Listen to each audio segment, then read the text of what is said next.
से पढ़ रहे हैं। निर्धारित कीजिए कि क्या बिंदु 1.5 1.5, 2, 3 और -2 -11 समरेखी है। तो समरेखी के सवाल को आप ध्यान से देखेंगे। समरेखी में मतलब कितने बिंदु होंगे? 3 बिंदु होंगे। तो 3 निर्देशांक होंगे। माना बिंदु या माना ए बराबर, आपने लिखा माना बिंदु या मान लीजिए बिंदु ए बराबर, तो ए बराबर क्या है? 1,5 वहां से बात बेटा। और ये तो हमने एबी की लंबाई निकाल ली। एबी की लंबाई निकाल है वर्गमूल 5, एबी की लंबाई वर्गमूल 5 और बीसी की लंबाई हमने निकाल ली वर्गमूल 212। तो देखिए एबी की लंबाई याद करनी है और बीसी की लंबाई याद करनी है। अब हमें किसकी लंबाई याद करनी है? ए से सी समरेखी याद करना है। तो एबी की लंबाई हमने याद कर लिया, 3 बिंदु थे, तो बीसी की लंबाई भी याद हो गई। अब एसी की लंबाई अब ध्यान देंगे, यहाँ लिख देंगे हम एसी की लंबाई, एसी की लंबाई बराबर वर्गमूल के अंदर, ध्यान दीजिए यहाँ पे, यहाँ एसी की लंबाई याद कर रहे तो ए और सी वाले पद को देखिए आप। सी वाला पद क्या देखिए यहाँ पे? -2। तो -2 में आप घटाना है हमको, और कितना घटाना है? एक मान कितना है? 1। तो 1 का वर्ग धन की धन। अब सी का पद क्या है? y2 - y1 का वर्ग, मतलब y2 का मान क्या है? -11 घटाने का माइनस, और y1 का मान कितना है? 5, तो 5 का वर्ग। चलिए बराबर की बराबर। अब -2 और -1 कितना हो जाएगा बताइए? -2 और -1 -3 का वर्ग, और -11 और -5 -16 का वर्ग। अब आगे हल करते हैं वर्गमूल की वर्गमूल। अब आप खुद ही देखिए 3 का वर्ग कितना होता है? 9 और 16 का वर्ग बताइए? 256। 15 का वर्ग 225 और 16 का वर्ग 256। चलिए 9 और 256 को जोड़ देते हैं। कितना हो जाएगा बेटा? 256 में 10 जोड़ोगे 266, 265 हो जाएगा। 9 जोड़ेंगे तो कितना हो जाएगा? 265। वर्गमूल के अंदर 265। अब एसी का मान कितना आ गया? 265। अब समरेखी के लिए आपका एक सूत्र है, याद दिला देते हैं। समरेखी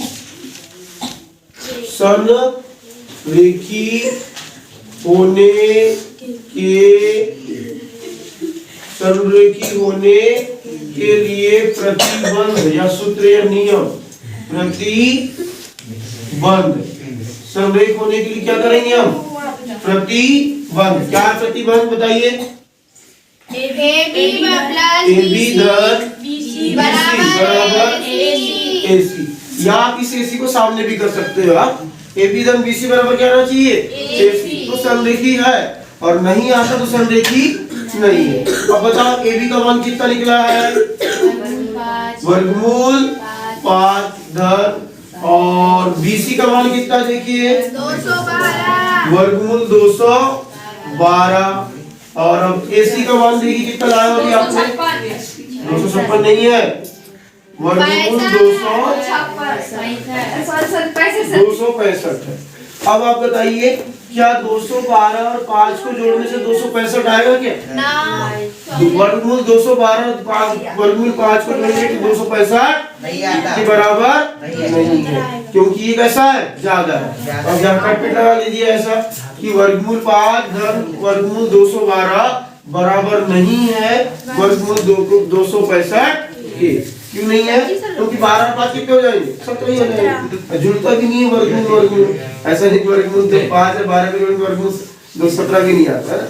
तो इन दोनों को जोड़ने पे वर्गमूल 265 हमें प्राप्त नहीं हो रहा, तो बराबर नहीं है। और बराबर नहीं है, अतः यह समरेखी नहीं है। अतः बिंदु लिखना है। अतः बिंदु A, B व C, अतः बिंदु A, B व C समरेखी नहीं है। ये हमारा उत्तर है। लीजिए प्रश्न वर्ष 2024 की परीक्षा में पूछा गया है। अब अगला प्रश्न देखते हैं, इससे प्रश्न होगा इस अध्याय से, तो उसे भी हम करते हैं। चलिए इसे कॉपी में नोट करिए। तो लीजिए हम पढ़ रहे हैं प्रश्न नंबर 7 अध्याय 7 का निर्देशांक ज्यामिति का। इसके पहले हमने दो बिंदुओं के बीच की दूरी और संरेखी वाले सवाल पढ़े थे।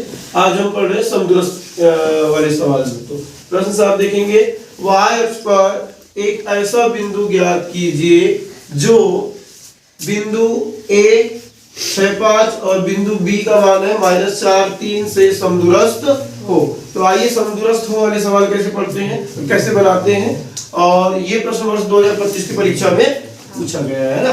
तो हाल में आप लिख देना, देखो कौन से अक्ष पर है, y अक्ष पर स्थित है। तो माना कि y अक्ष पर स्थित बिंदु, क्या देखिए बेटा, माना कि y अक्ष पर स्थित बिंदु P0, y है। क्योंकि जो बोल रहा है y अक्ष पर एक ऐसा बिंदु ज्ञात कीजिए, तो हमने क्या मान लिए, माना कि y अक्ष पर स्थित बिंदु क्या है, P बराबर, P की निर्देशांक क्या है, 0, y है। यदि वो x अक्ष पर बोलता तो क्या आता, x, 0। y अक्ष बोल रहा है तो y वाला पद रहेगा, तो 0, y। और दोनों ही अक्ष में है तो क्या आ जाएगा, x, y। ये दोनों x y अक्ष में है, ये केवल y है तो y अक्ष पर स्थित है, और यहाँ केवल x है तो x अक्ष पर स्थित है। ऐसा आपको हल में लिख लेना है, मान लेना है। तो हमने मान लिया, माना कि y अक्ष पर स्थित बिंदु, क्योंकि y अक्ष पर है तो P 0, y है।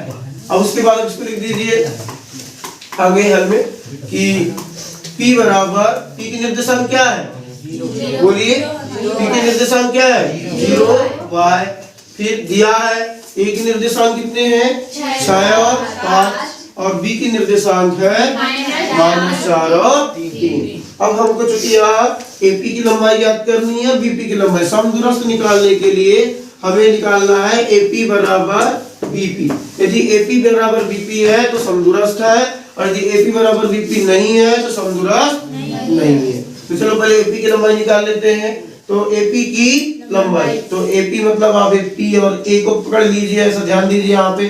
तो AP की लंबाई ज्ञात करनी है, PA की लंबाई ज्ञात करनी है। तो आप चलो सूत्र लगाते, सूत्र तो बताया आपको, x2 वर्गमूल के अंदर x2 - x1 का वर्ग धन y2 - y1 का वर्ग।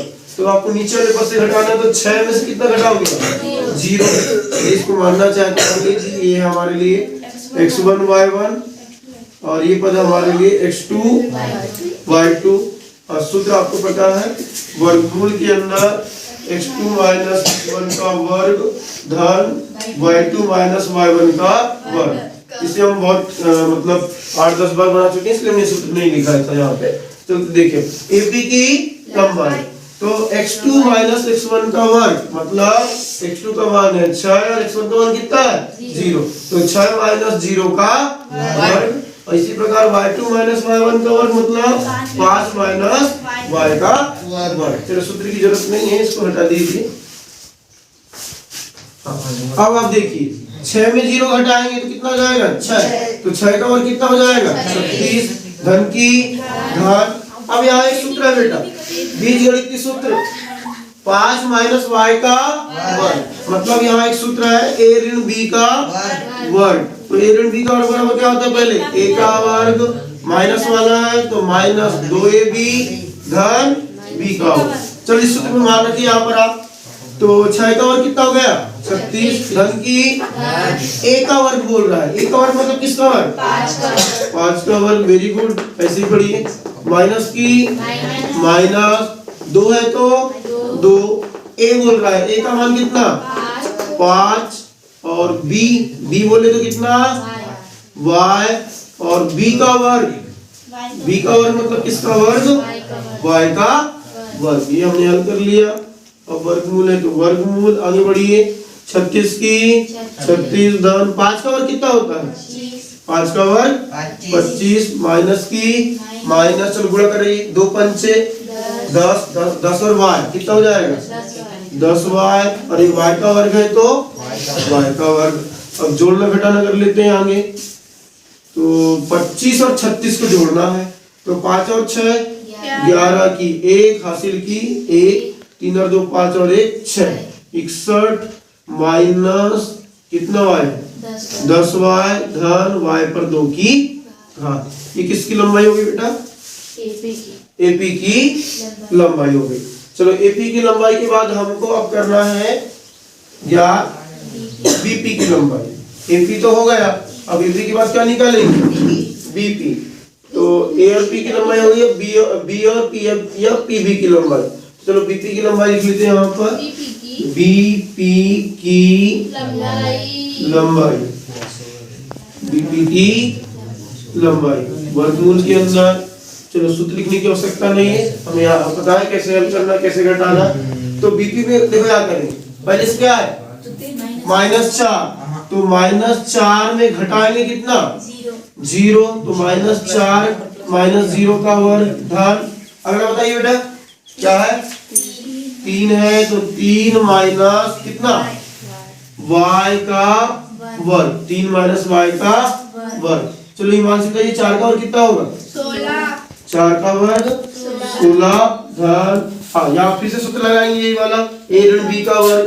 तो a का वर्ग मतलब किसका वर्ग? 3 का वर्ग, वेरी गुड। a का वर्ग मतलब 3 का वर्ग, माइनस है तो माइनस 2ab, तो 2 की 2a बोल रहा है। a का मान कितना है? 3 है, और b के लिए मान कितना है? y है, और धन b का वर्ग, b का वर्ग मतलब किसका वर्ग? y का वर्ग। चलो इसको आगे करते हैं। अब इसको थोड़ी इधर लिख लेते हैं, जगह की कमी पड़ गई क्या? वर्गमूल की वर्गमूल, हाँ 16 है तो 16 धन 3 का वर्ग, 3 का वर्ग कितना हो जाएगा?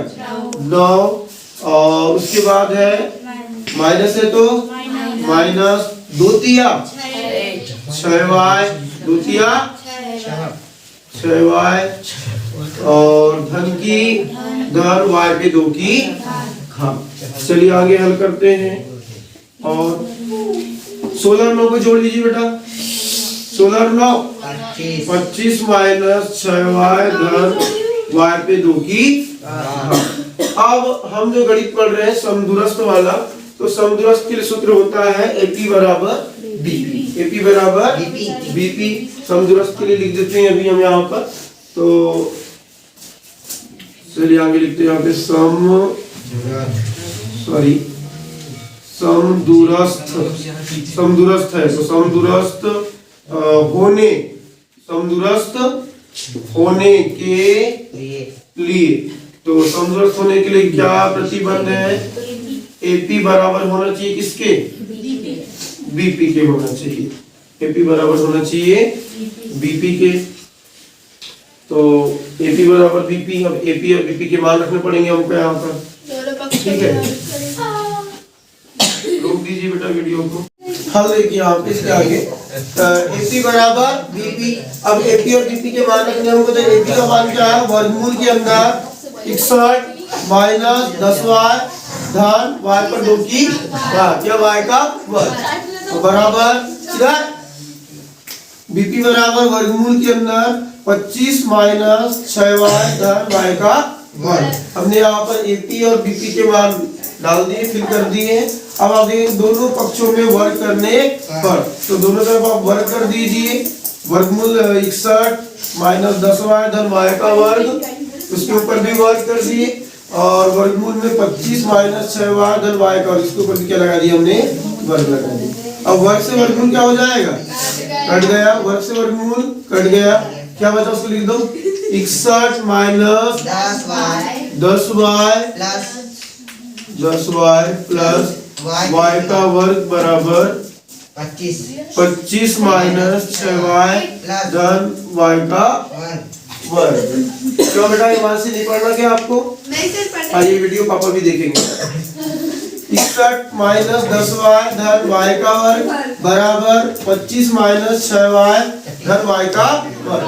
चलिए पक्षांतर कर देते हैं, आप पक्षांतर कर लेते हैं एक साइड, तो 61 की 61 और 25 का पक्षांतर करिए इधर, माइनस 25, फिर माइनस 10y की 10y, 6y का पक्षांतर करिए प्लस 6y, और प्लस y का वर्ग है तो y का वर्ग, और इसको इधर लाएंगे तो माइनस y का वर्ग बराबर 0। इधर पूरे पद हमने ला लिए कि नहीं? 1 2 3 4 5 6, 1 2 3 4 5 6, इधर 3 पर उधर के तीनों पद को पक्षांतर कर लीजिए। देखिए 25 प्लस में था माइनस में आ गया, माइनस 6y था तो ये हो गया प्लस में पक्षांतर करने पर, और प्लस y का वर्ग माइनस y। अब बेटा प्लस y का वर्ग से माइनस y का वर्ग क्या हो गया, घट गया ना, घट गया। अब यहाँ भी कर लीजिए, चलो 61 में 25 घटाते हैं तो यहाँ उदाहरण ये 11, 11 में 5 गया 6, और 5 में 2 घटाएंगे तो 3, 36, और 10y में से 6y घटाना है तो माइनस 4y बराबर 0। चलिए माइनस 4y बराबर 36 को पक्षांतर कर दीजिए, माइनस 36, माइनस 4y की 4y बराबर की बराबर, और धन 36 को पक्षांतर कर दिए, क्या हो गया माइनस 36, माइनस से माइनस काट दीजिए तो 4y बराबर 36, तो y बराबर आ जाएगा 36 के बटे में 4। अब इसको काट दीजिए 4 से, 4 के पहाड़ा से 4 नाम 36, तो y बराबर हो जाएगा 9, y बराबर 9, और ये हमारा क्या है उत्तर। देखो बोला था ना, y अक्ष पर एक ऐसा बिंदु ज्ञात कीजिए जो बिंदु a और b से क्या हो, समदृष्ट हो। तो y अक्ष पर ऐसा बिंदु क्या है 9, क्या है 9। तो ये प्रश्न जो है महत्वपूर्ण है, वर्ष 2025 की परीक्षा में पूछा गया है। इससे रिलेटेड और 2 सवाल है समदृष्ट वाले। अभी हमने y अक्ष वाला पढ़ा था, इसके बाद हम देखेंगे x अक्ष पर स्थित बिंदु ज्ञात करेंगे, और फिर एक बार x और y दोनों अक्षों ऐसा बिंदु भी हम ज्ञात करेंगे। चलिए तब तक के लिए जय हिंद, धन्यवाद आप सभी का, बहुत बहुत धन्यवाद। आप ऐसे ही पढ़ते रहिए और आगे बढ़ते रहिए।